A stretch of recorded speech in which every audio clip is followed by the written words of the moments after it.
go. We're back in the Sports Lounge, man. Listen, we're going after football because right now football is starting to build back up. We have letters and tents. We have kids going everywhere. The coaches right now are putting together their preseason, and we've got one of the best online in football and out of football. His name is Coach Lou Tepper. How you doing? Bo, I'm doing very well. I've been blessed. Now, I'm wondering if you're getting some of this bad weather that we're getting over here. You know, Indiana University, are you getting this bad weather right now that I see in the weather map? Uh-huh. Right now, we're getting hit with some snow. We get about usually 30 to 35 inches a year. We're a little bit behind that, and I think the Lord's making up for it today. He's bringing some down to us, but it makes everything clean and bright. It does, and we moved up from North Carolina, and the weather has been the first 2.5 years just wonderful. A month and a half, 2 months of bad weather, but this year, I can see why people move to Florida. It's been cold nonstop. Hanging on. Absolutely. Well, listen, Coach, last year ended probably not the way you wanted to, but for a lot of people, it had to look real good on your resume. It had to look good for the students that they got a taste of something bigger than they are. What were kind of the things that you took forward before we talk about some of the letters of intent you received? Well, my 2 years here, we've been 17-5. In the first year, we were 8-2. Won a share of the conference title and beat California in our last game, and that was exciting. This year, our goals were to be in the playoffs. We had my seniors had never been to the playoffs, and we ended up the season 8-2. We this time were chosen in the playoffs. We were ranked number 6, and we beat Westchester number 3, which was a huge win on the road for us. And then we had another close game, but lost in the second round. And I think our players realized that they are good enough to advance in the playoffs. And I think obviously the next challenge is to win the regional title and go beyond. And that'll take some doing, and it's certainly going to take the finishing of a great recruiting class. Absolutely. And, during the playoffs, let's back up for the playoffs. When you're a head coach of a football team, a lot of us armchairs who sit home and watch the games or hear about them or read about them in the paper really don't understand what it's like to go through a playoff system and how it's set up in football because everything's so focused on the Division I programs that don't have a playoff system. Every game that you look at is like it's got to be every little second, every little position. How does your team actually get to prepare prior to the game for those playoffs? Because it's got to be tough. It's a much different. After nearly 30 years in Division I, one of the great things about Division I was that if you won 7 games, you knew you were going. If you won 6, you had a chance to go. Whereas in Division II football, it is the most difficult sport in any division to make the postseason. You have to win at least 80% of your games just to have a chance to go.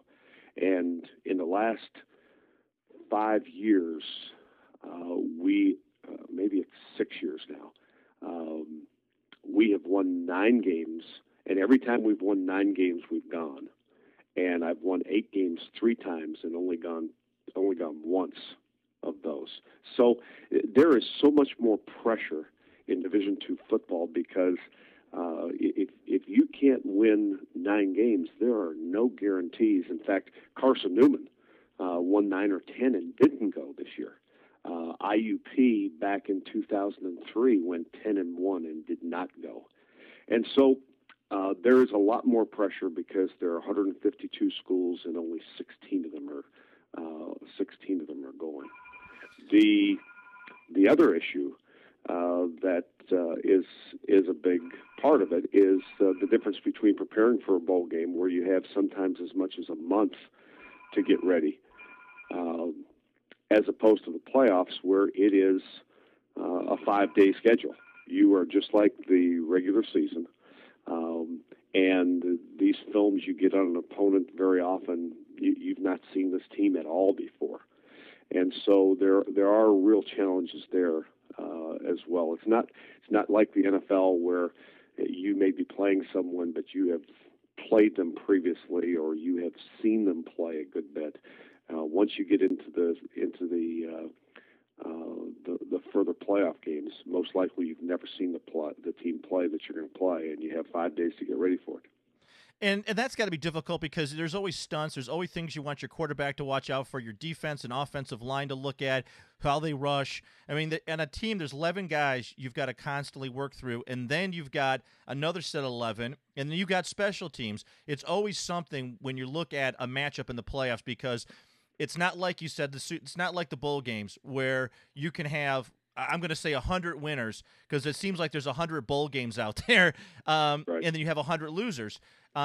In Division II, you've got one winner, and that's hard. I guess pushing so hard for a season that you got to micromanage everything at that one point. Yeah, you bring up a good point.